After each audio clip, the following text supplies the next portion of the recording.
Most people believe that a life pivots on a single catastrophic event. A car crash. A diagnosis. A phone call at 3 in the morning. But Lila Ward had learned through years of reading medical charts and deciphering the silences between a patient's words that the real pivot was rarely the event itself. It was the moment afterward when the machinery of the world recalibrated around your new shape and decided whether you still fit. She had been a neurological rehabilitation nurse for 6 years.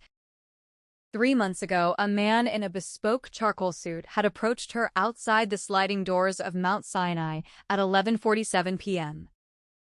She remembered the time because she had just checked her phone after a 16-hour shift during which a 73-year-old stroke patient had spoken his first complete sentence in 11 months. The sentence had been, "The coffee here is unacceptable." Lila had laughed for the first time in weeks. Then she had walked outside into the October cold and seen the man waiting beside a black Maybach. He had introduced himself as Elias Foss, personal counsel to Dominic Ashford. He had not asked if she was interested. He had simply said, "Mr. Ashford would like to meet you regarding a private matter." His tone suggested that refusal was a variable that had not been factored into the equation. Lila had looked at him for 11 seconds. She counted because counting was what she did when something felt misaligned. Then she had said, "Thursday, 4 p.m. I will need the address." She had not asked who Dominic Ashford was. She already knew. He was the founder of Ashford Strategic, a private equity firm that had spent the past decade acquiring and restructuring distressed technology companies with surgical precision. He was 38 years old. His net worth was estimated at $2.7 billion. 2 years ago, a helicopter crash in the San Juan Islands had killed his business partner and left him with a T10 spinal cord injury. Paraplegia. Complete motor loss below the waist. Preserved upper body function. He had not appeared in public for 14 months. The media called him a recluse. The financial press called him a ghost. Lila called him a variable she had not yet solved for. The penthouse occupied the top 2 floors of a building on Lakeshore Drive that looked like it had been designed by someone who believed vulnerability was a structural flaw. Glass. Steel. Clean lines that offered nowhere to hide. Lila stood in the center of the living room, her coat still buttoned, her hands folded in front of her. She did not sit. Sitting implied a negotiation had begun, and she had not yet decided whether she was negotiating. Dominic Ashford sat in a wheelchair near the floor-to-ceiling windows. The chair was a Permobile F5 Corpus. Lila recognized the model. Custom-fitted. Tilt function. Pressure mapping capabilities. It was the kind of chair you acquired when you had unlimited resources and refused to accept that mobility was something you had lost, rather than something you had simply reconfigured. He was thinner than his press photos suggested. His jaw was sharper. His hair was dark and slightly too long, as if haircuts had become a lower priority than quarterly earnings reports. His eyes were the color of wet slate. They moved across her face with the same analytical sweep she had seen in surgeons before they made their first incision. "You were the nurse assigned to me at the rehabilitation center," he said. His voice was low and measured and utterly devoid of warmth. 3 years ago, I was... You spoke to me exactly 7 times. Lila did not react. Internally, she filed this information. He remembered the exact number.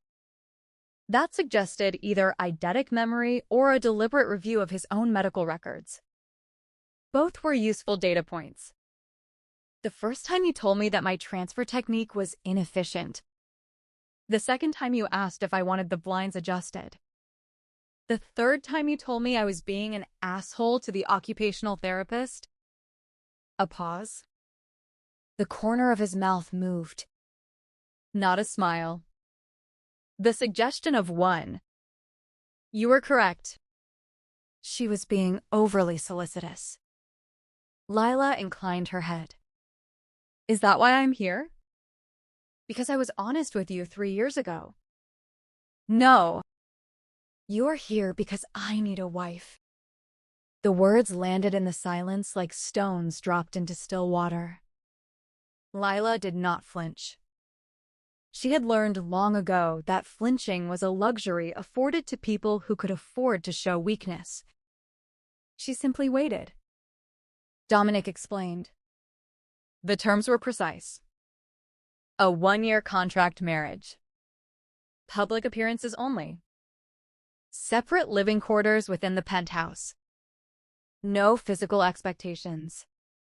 No emotional entanglements. The board of Ashford Strategic had grown concerned. His absence from public life, his refusal to attend galas and investor meetings, his visible disability.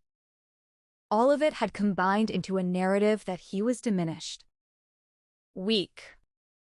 Unfit to lead. A wife would counter that narrative. A wife who looked at him the way you looked at me in that rehabilitation center, he said. Like I was still a man who could be held accountable for his own behavior. Lila considered the offer. She considered the 6 figures that would be deposited into an account she controlled. She considered her brother Elias, 22 years old, accepted to MIT for graduate studies in computational neuroscience. Tuition that would take her 12 years to cover on a nurse's salary. She considered the fact that Dominic Ashford had not lied to her. He had not pretended this was anything other than a transaction. He had not offered her romance or rescue. He had offered her a contract. Terms. Conditions. An expiration date. She valued clarity above almost everything else. I have conditions, she said. Dominic's eyebrow rose fractionally. That was not part of the prepared script. Name them. You do not micromanage my time outside of scheduled appearances. I continue working at the hospital 3 shifts per week. And you never thank me for staying. He studied her for a long moment. The silence stretched. She counted. 9 seconds. Agreed. The wedding was held at a courthouse in Evanston with 4 witnesses and no press. Lila wore a dress she had purchased 6 hours earlier from a boutique on Michigan Avenue. It was navy blue. Tailored. Pragmatic. Dominic wore a dark suit and a tie she suspected had been selected by his assistant.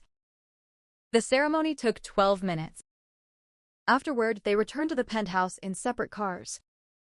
That evening, Lila unpacked her single suitcase in the guest suite on the opposite end of the apartment from Dominic's quarters. The room was larger than her entire previous apartment. The sheets were fret. The bathroom had heated floors. She stood at the window for a long time, watching the lights of the city reflect off Lake Michigan and counting the ways this arrangement could either succeed or fail. She stopped counting at 37. The first month passed like a carefully calibrated experiment. Dominic Ashford rose at 5:15 every morning. He spent 2 hours in his private gym with a trainer who specialized in adaptive strength conditioning. He worked from his office until 7 p.m.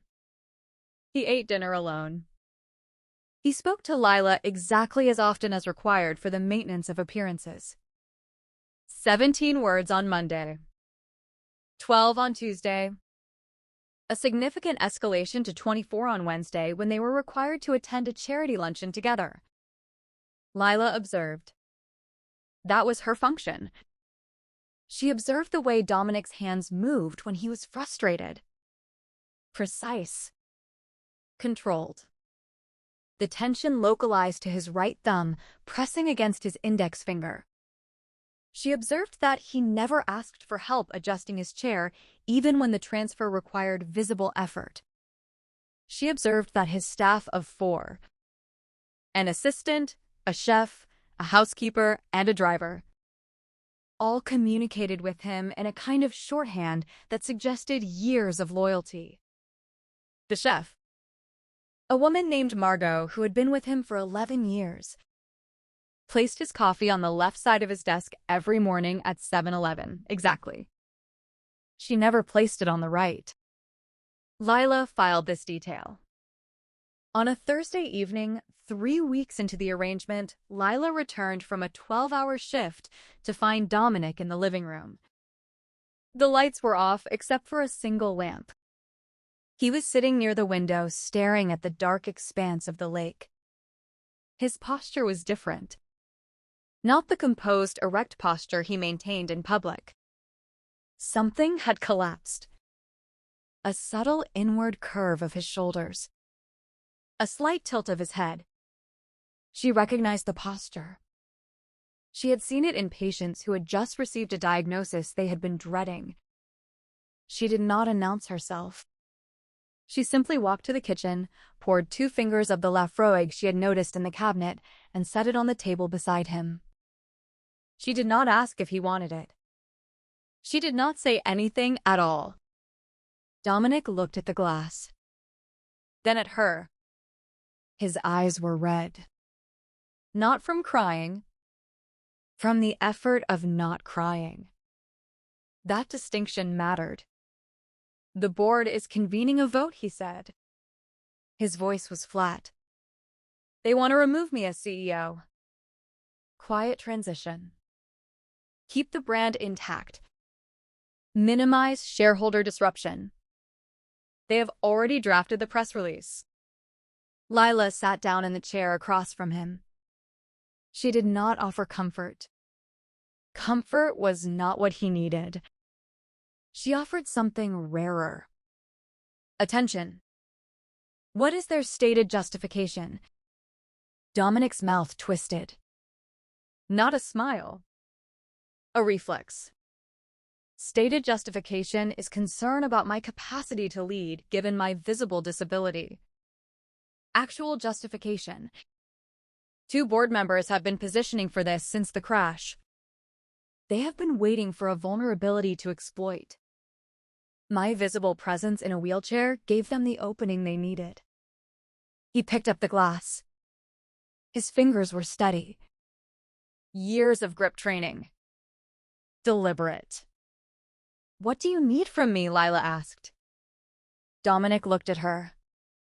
For the first time since the contract began, his expression was unguarded. Not soft. But not armored either. Something in between. Something waiting. Tomorrow, there is a gala. The Kovac Foundation.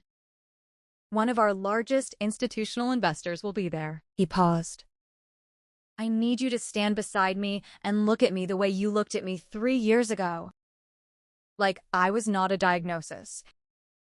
Like I was not a liability. Like I was simply a man who could be held accountable. Lila held his gaze. She did not look away. She did not soften her expression into sympathy. She simply nodded. What time? The gala was held at the Art Institute of Chicago. The modern wing. White walls. High ceilings. Champagne that cost more than Lila's monthly rent. Dominic wore a black Tom Ford tuxedo.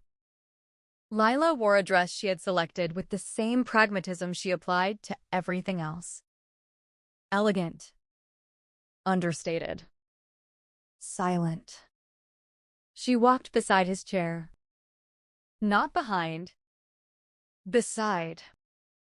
When the institutional investor, a silver-haired man named Whitmore, approached his eyes, did the familiar flicker. Down to the chair. Up to Dominic's face. Deliberately neutral. Deliberately offensive. Dominic Caldwell, the man said. His handshake was firm. His smile was practiced. "We have missed seeing you at the club." Dominic's expression did not change. "I have been occupied with the firm's most recent acquisition, the Walden portfolio. I believe you hold a significant position."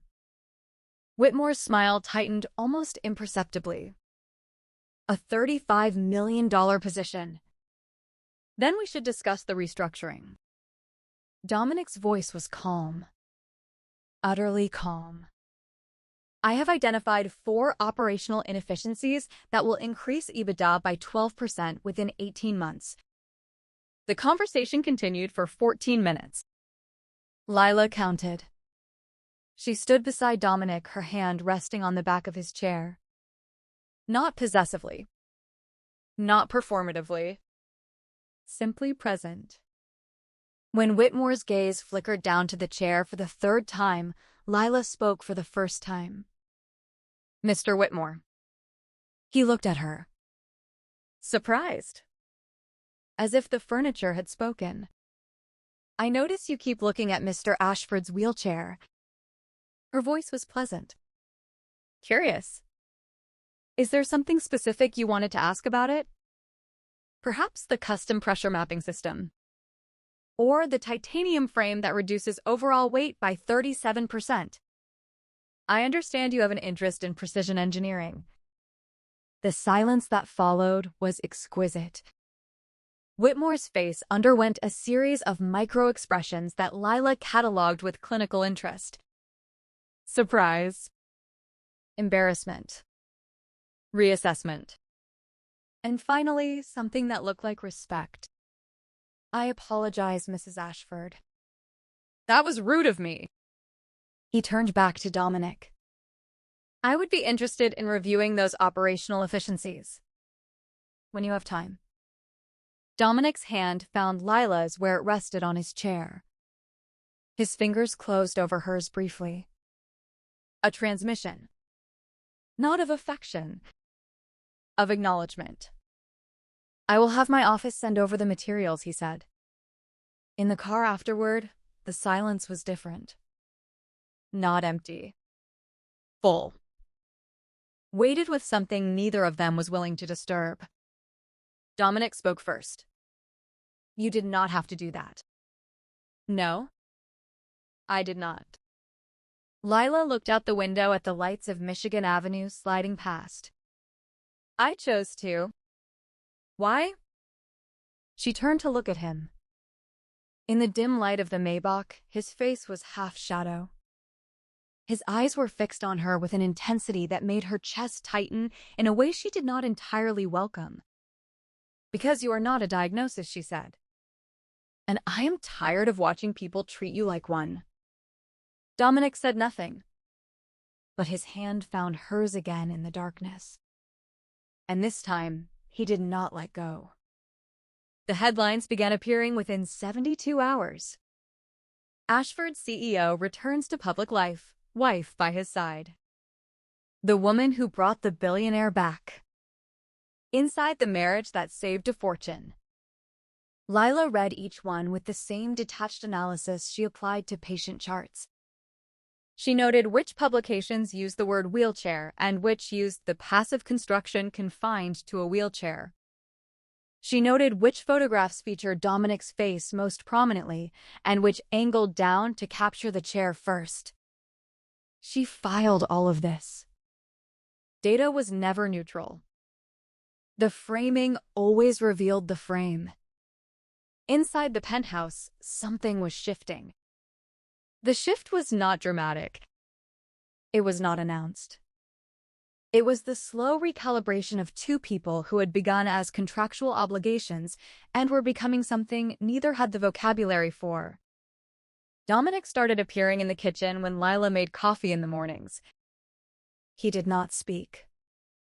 He simply existed in the same space, reading his tablet, reviewing documents, occasionally glancing up when she laughed at something on her phone. Lila started leaving a second cup beside the coffee maker. Black. No sugar. She'd observed that this was how he took it. She did not announce this. She simply did it. One morning, he looked at the cup, then at her and said, "You noticed." "I notice everything." A pause. "I am beginning to understand that." The board vote was scheduled for the first week of December. The dissident faction had secured enough support to force a proxy contest. Dominic's team had identified the swing votes, 3 institutional investors who collectively controlled just enough shares to tip the balance. Lila had not been asked to help with this. She had not offered. But she had spent 12 years learning to read people who were trying to hide what they were feeling. It was a transferable skill. During a dinner with one of the swing investors, a 60-year-old woman named Patricia Holloway, who ran a family office with $700 million under management, Lila observed something. Patricia Holloway did not care about operational efficiencies. She did not care about EBITDA or restructuring or Dominic's impressive track record. She cared about one thing. Her grandson had been born with spina bifida. He was 8 years old. He used a wheelchair. Lila knew this because she had done her research. She had read Patricia Holloway's philanthropic history, the donations to pediatric rehabilitation programs, the wing of a children's hospital that bore her family name. She had noticed. She had filed. She had prepared. When the conversation inevitably stalled on financial metrics, Lila spoke. "Mrs. Holloway, I understand your grandson uses a quickie Q-Rex chair." Patricia Holloway's expression shifted. Surprise. Then cautious interest. "Yes, he does." "How did you—" "The Q-Rex has a unique cambered axle design," Lila said. "It is excellent for active children. But I understand the manufacturer recently discontinued the pediatric customization program." Patricia Holloway's eyes flickered. A real concern. One she had not expected anyone at this dinner to know. "We have been struggling to find replacement parts," she admitted. "Dominic's engineers at Ashford Strategic recently acquired a medical device manufacturer," Dominic said. His voice was calm, but Lila heard the shift. He understood what she was doing, and he was moving in concert. "They specialize in precisely this kind of customization. I could arrange an introduction." Patricia Holloway looked between them. Her calculating expression softened into something more human. "That would be very kind, Mr. Ashford." 20 minutes of conversation about her grandson, his favorite sports, his stubborn refusal to let his chair define him, the things he could do that no one expected, the things he would teach the world about what strength actually looked like.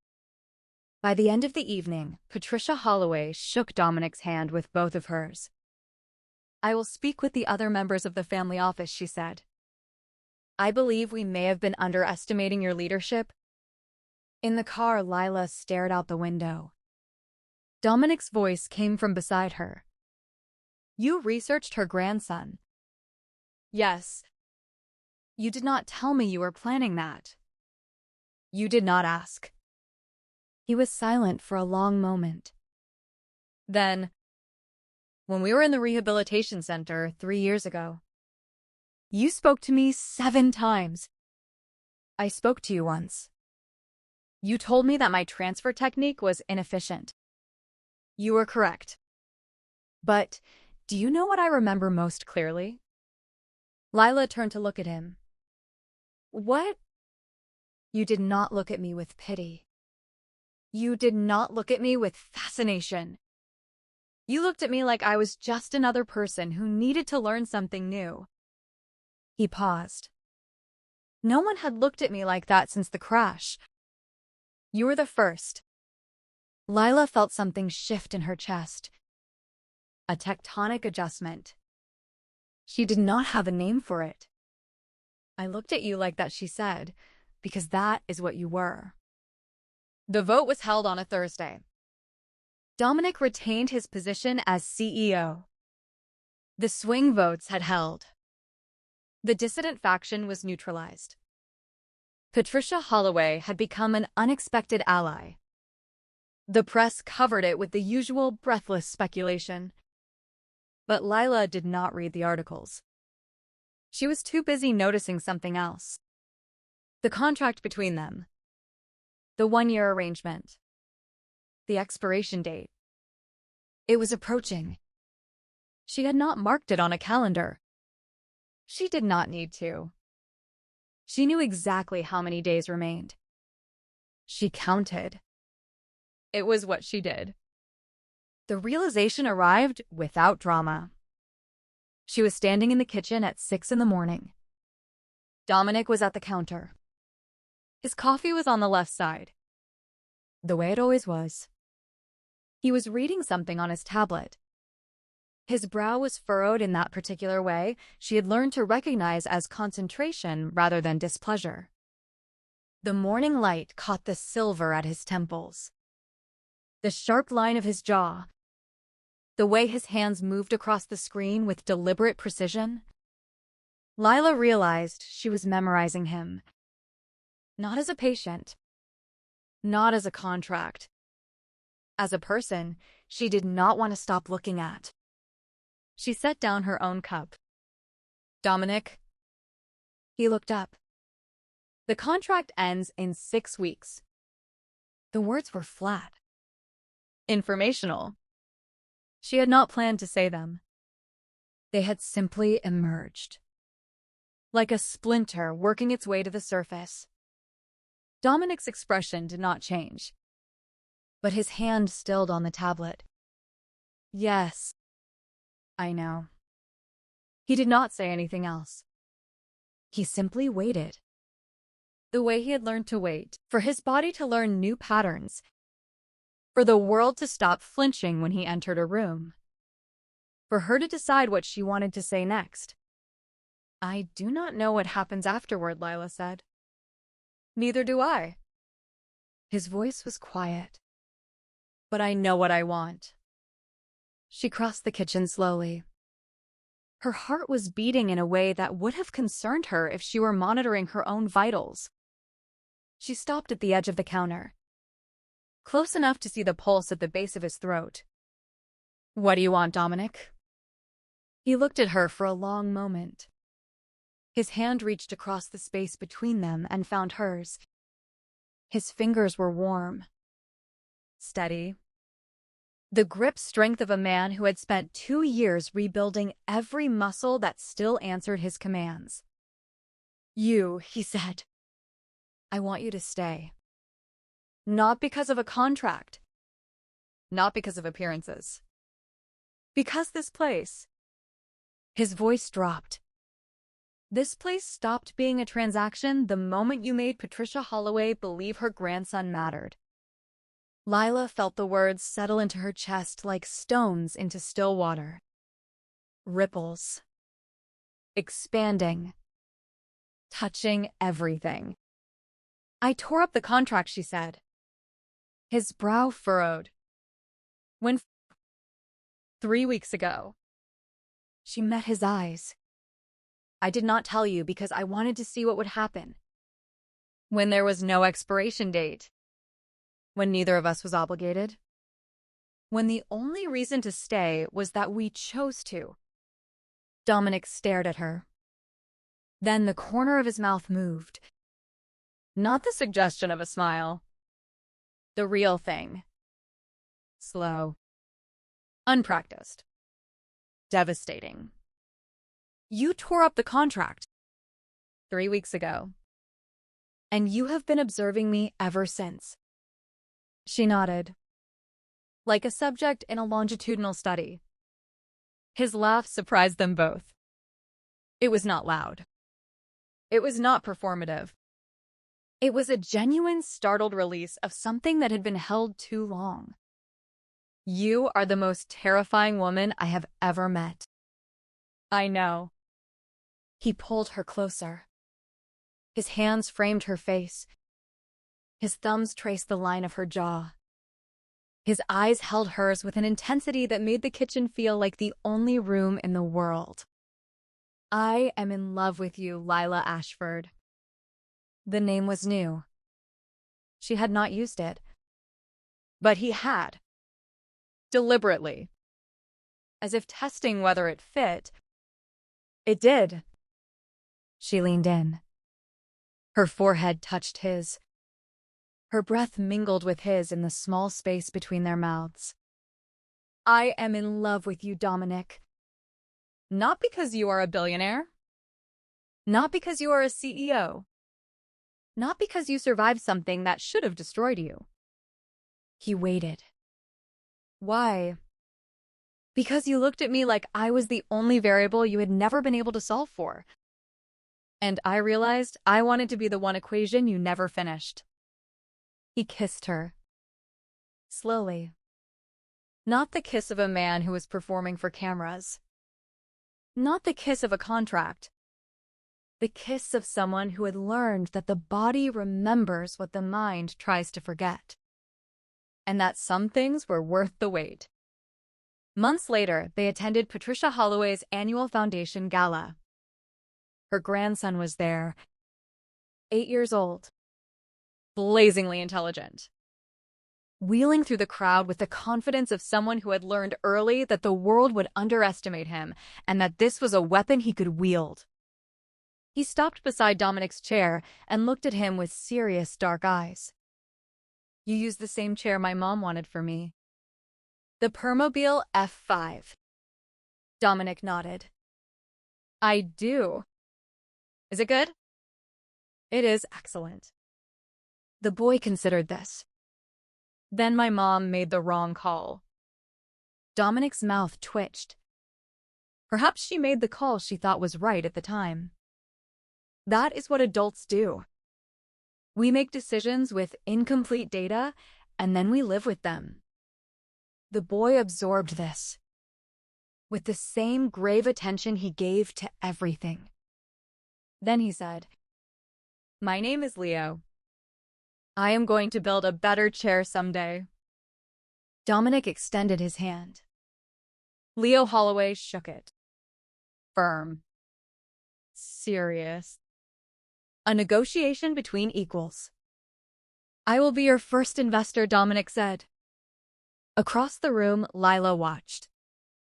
Her hand rested on her abdomen where a small flutter of movement had begun. She had not told Dominic yet. She was waiting for the right data point.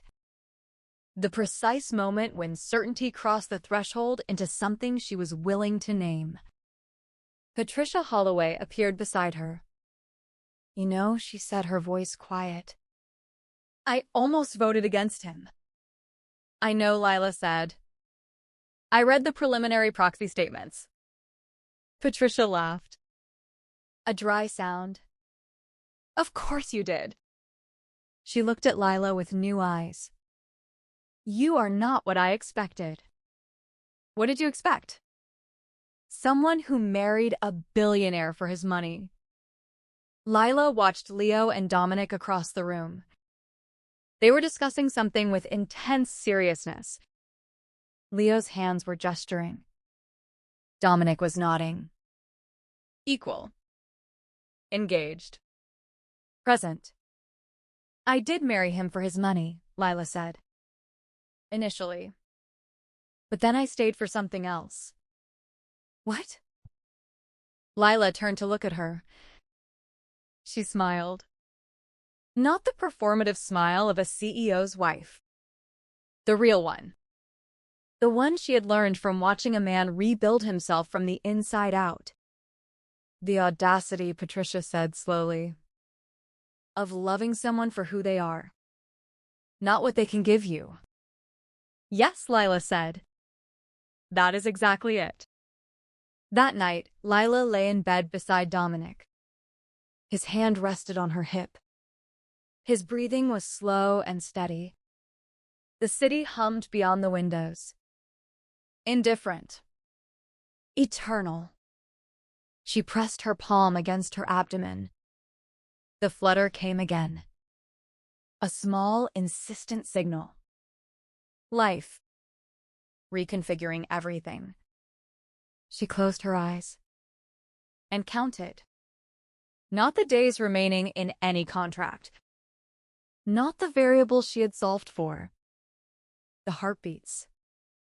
His. Hers. The one that was just beginning. She had stopped counting the things that could go wrong. She was learning to count the things that had gone right. It was a different kind of arithmetic. And it was the only one that mattered. "Tell me," Lila whispered into the darkness, "what you are most afraid of." Dominic was silent for so long, she thought he had fallen asleep. Then his voice came. Low. Rough. Stripped of every defense. "That you will leave. Not because of the chair. Not because of the board, or the press, or the things I cannot control. Because one day, you will look at me and see a contract that expired. And you will forget that you chose to stay." Lila turned in his arms. She pressed her hand against his chest, over the heart that had been broken and rebuilt and broken again. She felt it beating. Steady? Alive. Indifferent to the narrative the world had written about what a man in a chair could be. "I will never forget," she said. "Because choosing you was the first thing I ever did that was not a survival strategy. It was the first thing I did simply because I wanted to." His arms tightened around her. His face pressed into her hair. She felt the tremor that ran through him. Not weakness. The release of something that had been held too long. "Valor," she murmured. "That is what we call it when someone does something terrifying, because the alternative is unacceptable." "Then I suppose we are both brave," Dominic said. "I suppose we are." The city glittered beyond the glass. 10 million lives. 10 million stories. And somewhere in the darkness, two people who had begun as a transaction held each other and understood that the only contract that mattered was the one they had written together. Invisible. Ink. Binding. The end. Or perhaps the beginning of something that had no expiration date,